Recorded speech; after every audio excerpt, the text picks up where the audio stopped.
गेहूं पीसने वाली एक चक्की का मालिक अब अपने बुरे दिनों के कारण बड़ी ही गरीबी के साथ गुजारा कर रहा था, क्योंकि अब उसकी चक्की पर कोई भी गेहूं पिसवाने नहीं आता था।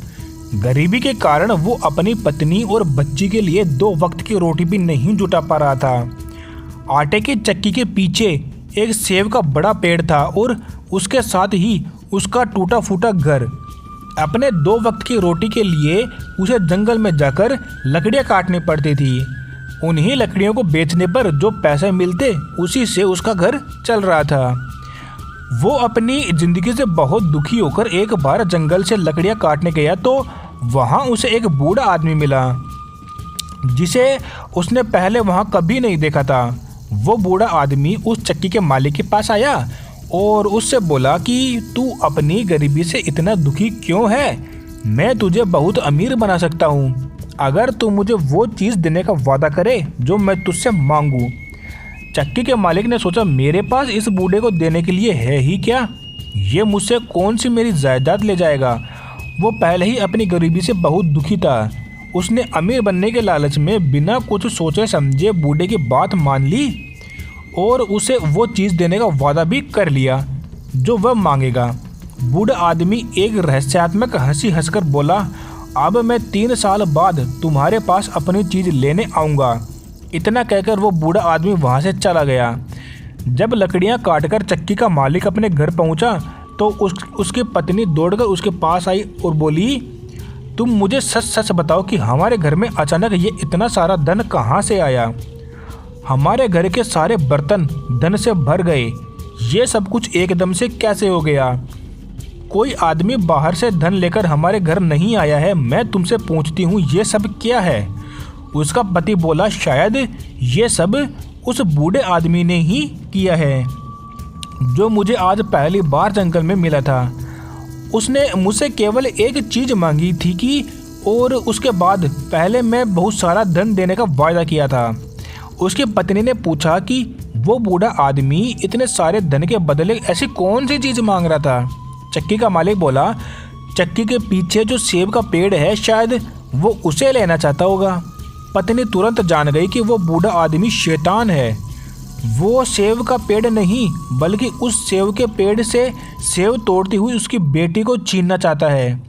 ये सोचकर वो बहुत डर गई और साथ ही उसे अपने पति पर भी बहुत गुस्सा आया, जिसने धन के लालच में बिना कुछ सोचे समझे हाँ कर दी। उसके समझ में नहीं आ रहा था कि वो अपनी बच्ची को शैतान के चंगुल से कैसे बचाए। चक्की के मालिक की बेटी बहुत ही सुंदर और सुशील थी, साथ ही ईश्वर की बड़ी भक्त थी। रोज सुबह नहा धोकर वो ईश्वर की प्रार्थना किया करती थी। इधर धीरे धीरे 3 साल कैसे बीत गए किसी को पता ही नहीं चला। तभी एक दिन अचानक वो बूढ़ा आदमी उस चक्की के मालिक के सामने आके खड़ा हो गया और उससे बेटी देने की मांग उसने की। चक्की का मालिक उसकी बात सुनकर घबरा गया। उसने तो सपने में भी नहीं सोचा था कि वो बूढ़ा इसके बदले उसकी बेटी को मांगेगा। जब वो अपनी बेटी को बुलाने पहुंचा तो वो ईश्वर की पूजा कर रही थी। अतः अपनी बेटी से बिना कुछ कहे वो शैतान के पास वापस आके बोला, मेरी बेटी अभी पूजा कर रही है, तुम कल आकर उसे ले जाना। बूढ़ा बिना कुछ जवाब दिए चला गया। अगले दिन सुबह वो बूढ़ा फिर वहाँ आ गया, पर आज भी वो लड़की पूजा में व्यस्त थी। अब तो बूढ़े को चक्की के मालिक पर बहुत गुस्सा आया। वो बोला, जिन हाथों से वो पूजा कर रही है तू उन्हीं हाथों को काटकर मेरे पास ले आ। चक्की का मालिक घबरा के बोला, बाबा कैसी बातें करते हो? मैं अपनी ही बेटी के हाथ कैसे काट सकता हूँ? बूढ़ा आदमी बोला, ठीक है, अगर तू मेरे कहे अनुसार अपनी बेटी के हाथ नहीं काटेगा तो मैं तेरी ही गर्दन मरोड़ दूंगा और अपने साथ ले जाऊंगा। बूढ़े की यह बात सुनकर चक्की का मालिक बहुत डर गया, क्योंकि वो मरना नहीं चाहता था। वो घबराकर अपनी बेटी के पास पहुंचा और उसने अपनी बेटी को सारी बात सुना दी और फिर बोला, मैं तेरे हाथ तो नहीं कटने दूंगा, चाहे बूढ़ा मेरी जान ले ले, और बाप होने के नाते मैं तुझे ज़रूर बचाऊंगा। लड़की ने अपने पिता को तसल्ली दी और ईश्वर की इच्छा मानकर अपने दोनों हाथ अपने पिता के सामने कर दिए। पिता ने आंखें बंद करके अपनी बेटी के दोनों हाथों को तेज चाकू से काट दिया। हाथ लेकर वो बूढ़े के पास पहुंचा। बूढ़े ने दोनों हाथ उससे ले लिए और बोला, अब तेरी ये लड़की तेरे किसी काम की नहीं है, अब तू इसे मेरे हवाले कर दे, मैं कुछ दिन बाद इसे लेने आऊँगा। चक्की का मालिक अपने इस पाप के लिए बहुत दुखी था, पर वो अब उस शैतान से छुटकारा भी नहीं पा सकता था, क्योंकि उसने बिना सोचे समझे पैसों के लालच में उसकी मांग स्वीकार कर ली थी। वो अपने इस कुकर्म के लिए अपनी बेटी से बार बार माफ़ी मांगने लगा, पर उसकी बेटी अब अपने माता पिता के साथ नहीं रहना चाहती थी, क्योंकि शैतान से पैसा लेने के बाद उसके पिता का दिमाग ही बदल गया था। ईश्वर में विश्वास रखने वाली वो लड़की इस घर से कहीं दूर चली जाती है, ताकि वो शैतान कोई नया गुनाह करने के लिए फिर उसके पिता को मजबूर ना करे। माता पिता के लाख समझाने पर भी वो अगले दिन अपने घर से निकल पड़ी। चलते चलते शाम को वो एक सुंदर और बड़े बगीचे में पहुंची। दिन भर चलते रहने के कारण वो बहुत थक चुकी थी और साथ ही उसे बहुत भूख भी लग रही थी। बगीचे में नाशपाती के पेड़ों पर 2-4 पकी नाशपातियाँ लटक रही थी। उन्हें देखकर उस लड़की की भूख और भी ज़्यादा बढ़ गई, पर उन तक पहुंचना उसके बस का नहीं था, क्योंकि एक तो फल बड़ी ऊंचाई पर लगे थे और दूसरे उसके हाथ भी नहीं थे। वो अपनी लाचारी पर बहुत दुखी हुई और वहीं ज़मीन पर बैठकर ईश्वर का ध्यान करने लगी। तभी सफ़ेद कपड़े पहने एक सुंदर सी लड़की उसके सामने आके खड़ी हुई और बोली, मैं तुम्हारी मदद करने के लिए आई हूँ। तुम्हें भूख लगी है और तुम सामने वाले पेड़ की पकी हुई नाशपातियाँ खाकर अपनी भूख मिटाना चाहती हो। मैं अभी तुम्हारे लिए कुछ पकी हुई नाशपातियाँ तोड़कर लाती हूँ। इतना कहकर वो सुंदर सी लड़की 3-4 नाशपातियाँ तोड़कर लाई और अपने हाथों से खिलाने लगी। उस बाग का माली ये सब कुछ देखकर भी डर के मारे चुप रहा।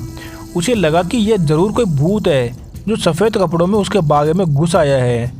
लड़की की भूख जब शांत हुई तो उसने उस देवी को हृदय से धन्यवाद दिया और वहाँ से उठकर झाड़ियों में छुपकर सोने के लिए चली गई। अगले दिन जब उस बाग का मालिक एक सुंदर सा राजकुमार उस माली के पास पहुँचा तो माली ने उसे यह अनहोनी घटना सुनाई, पर उस राजकुमार को विश्वास नहीं हुआ, क्योंकि आज तक उनके बाग में कोई भूत प्रेत नहीं आया था। उसे लगा कि उसके माली ने ज़रूर कोई सपना देखा होगा, पर माली अपनी बात पर डटा रहा। उसने अपनी दोनों आंखों से सब कुछ देखा था। राजकुमार बोला, ठीक है, आज रात मैं तुम्हारे साथ इस बगीचे में छुपकर देखूंगा कि सचमुच वो कोई भूत तो नहीं है। सारे दिन चुपचाप वो लड़की घनी झाड़ियों में छुपकर बैठी रही, पर जैसे ही थोड़ा अंधेरा होना शुरू हुआ वो झाड़ियों से निकलकर नाशपातियों के पेड़ के पास पहुंची और ईश्वर से प्रार्थना करने लगी। ईश्वर ने उसकी प्रार्थना सुन ली। कल वाली सुंदर सी लड़की 3-4 नाशपातियाँ लेकर उसके पास पहुंची और उसे अपने हाथों से खिलाने लगी। जैसे ही नाशपातियाँ ख़त्म हुई वैसे ही राजकुमार, जो पहले अपने माली के साथ एक पेड़ के पीछे छुपा हुआ था, झट से बाहर आया और बोला, तुम लोग कौन हो? तुम इस दुनिया के तो नहीं लगते हो। बिना हाथों वाली लड़की उस अजनबी को देखकर डर गई। गिड़गिड़ाते हुए बोली, मैं इसी दुनिया की अभागी लड़की हूँ। आज ईश्वर के अलावा सभी ने मुझे इस संसार में अकेला छोड़ दिया है। राजकुमार जब उस लड़की के नज़दीक पहुंचा तो सफ़ेद कपड़ों वाली लड़की वहां नहीं थी, केवल बिना हाथों वाली लड़की घुटनों के बल वहां बैठी थी। राजकुमार ने देखा कि उस लड़की के दोनों हाथ कटे हुए थे, पर वो बहुत ही सुंदर थी। राजकुमार को उस पर बहुत दया आई। वो उसे अपने साथ राजमहल ले गया और उसके लिए चांदी के हाथ बनवाए और अपनी माता के कहने पर उससे शादी भी कर ली। ईश्वर पर अटूट विश्वास रखने वाली लड़की के जीवन में फिर से खुशियां आ गई। एक बार राजकुमार को किसी जरूरी काम से दूसरे शहर जाना था, देश जाना था। वो अपनी पत्नी को अपनी माँ की देखरेख में छोड़ के चला गया। कुछ दिनों के बाद उस लड़की ने एक सुंदर से बेटे को जन्म दिया। राजकुमार की माँ ने एक दूत के हाथों ये खुशखबरी लिखकर अपने बेटे के पास पहुँचा दी, पर रास्ते में जब वो दूत थककर आराम करने लगा तो उस शैतान ने आकर चुपचाप खत को बदल दिया और लिख दिया कि उसकी पत्नी ने अपंग बच्चे को जन्म दिया है। राजकुमार ने जब वो खत पढ़ा तो उसे खुशी की जगह बहुत दुख हुआ, पर उसने सोचा कि कोई बात नहीं, वो बाद में इस बच्चे का इलाज करवा के उसे ठीक करवा देगा। उसने अपनी माँ को खत लिखा कि घबराने की कोई बात नहीं है, वो तब तक उन दोनों के सेहत का पूरा ध्यान रखेगा। जब तक वो घर वापस नहीं पहुंच जाता तब तक माँ तुम ध्यान रखो। पर जब दूत लौटते समय अपने पहले वाले स्थान पर आराम करने के लिए बैठा तो उसे नींद आ गई। इस बीच शैतान ने दूसरा खत उसकी जगह पर रख दिया। इस खत में लिखा था कि माँ बेटे दोनों को जान से मार डालो। जब अगले दिन दूत ने यह पत्र राजमाता को दिया तो वो इसे पढ़कर हैरान हो गई कि उसका बेटा कितना बड़ा निर्दयी है कि अपने बेटे और अपने पत्नी को मारने के लिए बोल रहा है। वो अपनी बहू को बहुत प्यार करती थी तथा उसके जो बेटे थी उसे जान से ज़्यादा चाहती थी, इसलिए उसने यह बात अपनी बहू को सुनाई। लड़की को इस खत पर विश्वास नहीं हो रहा था, फिर भी वो राजमाता के कहे अनुसार अपने बच्चे को लेकर राजमहल से निकल गई।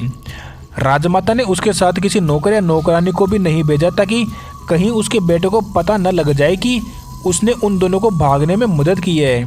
चलते चलते जब वो लड़की तककर एक पेड़ के नीचे बैठ गई तो उसे ईश्वर की याद आई, क्योंकि ईश्वर ही उसका एकमात्र सहारा था। वो सच्चे दिल से ईश्वर की प्रार्थना करने लगी। जैसे ही उसने आंखें खोली तो अपने सामने एक सफ़ेद कपड़े पहने सुंदर सी स्त्री को देखकर घबरा गई। वो स्त्री बोली, तुम घबराओ मत बेटी, साथ में ही एक छोटा सा घर है, मैं तुम्हें वहाँ लेकर चलती हूँ। उसने लड़की से उस बच्चे को अपनी गोद में लिया और उस छोटे से घर की ओर चल पड़ी। जैसे ही वे तीनों उस घर के सामने पहुंची तो एक अधेड़ उम्र की औरत जिसका चेहरा बहुत चमक रहा था उस लड़की को पकड़कर घर के अंदर ले गई। उस औरत ने जैसे ही उसके हाथ छुए उसके हाथ सचमुच के हो गए और चांदी वाले हाथ जमीन पर गिरने पड़े। लड़की ये सब देख के हैरान हो गई और उस औरत के पैरों में गिर पड़ी। तब वो औरत उठकर बोली, घबराओ मत बेटी, ईश्वर ने तेरी सहायता के लिए मुझे भेजा है। तूने आज तक पूरी श्रद्धा से ईश्वर की पूजा की है, इसी से खुश होकर उसने मुझे तेरे पास भेजा है। अब तुझे कोई दुख नहीं होगा। इधर अपना काम खत्म करने के बाद राजकुमार वापस अपने महल में आया तो उसने अपनी माँ से अपनी पत्नी और अपने बच्चों के बारे में पूछा। माँ ने अपने बेटे से पहले ही बहुत नाराज़ थी, उसने भी उसे बहुत खरी खोटी सुनाई, पर राजकुमार ने तो ऐसा कोई खत दूत को दिया ही नहीं था जिसमें उन दोनों को मारने की बात लिखी हो। ये सब जानकर बहुत दुखी हुआ कि उसकी माँ ने उन दोनों को मरवा डाला है। उसने इस दुख के कारण खाना पीना छोड़ दिया था। तब राजकुमार की माँ को विश्वास हो गया कि उसने उन दोनों को मरवाने के लिए नहीं लिखा था, तो उसने अपने बेटे को सारी बातें सच सच बताती। राजकुमार बिना अन्न जल ग्रहण किए अपनी पत्नी और बच्चे को ढूंढने निकला। उन दोनों को ढूंढते ढूंढते साल भी खत्म होने को आया, कहीं उनका पता नहीं चला। शहर शहर भटकने के बाद राजकुमार एक बार उसी जंगल में पहुंचा जहां वो लड़की अपने बच्चे के साथ रह रही थी। इतने बड़े जंगल में एक छोटा सा घर देखकर वो बहुत हैरान हुआ। उसने डरते डरते उस घर के दरवाजे को खटखटाया तो एक अधेड़ उम्र की औरत ने दरवाज़ा खोला। उसे देखते ही बोली, आइए राजकुमार, इस छोटे से घर में आपका स्वागत है। आपने यहाँ आने का कष्ट कैसे किया? राजकुमार बोला, मैं काफ़ी दिनों से अपनी पत्नी और बच्चे को ढूंढ रहा हूँ, उनका आज तक पता नहीं चला।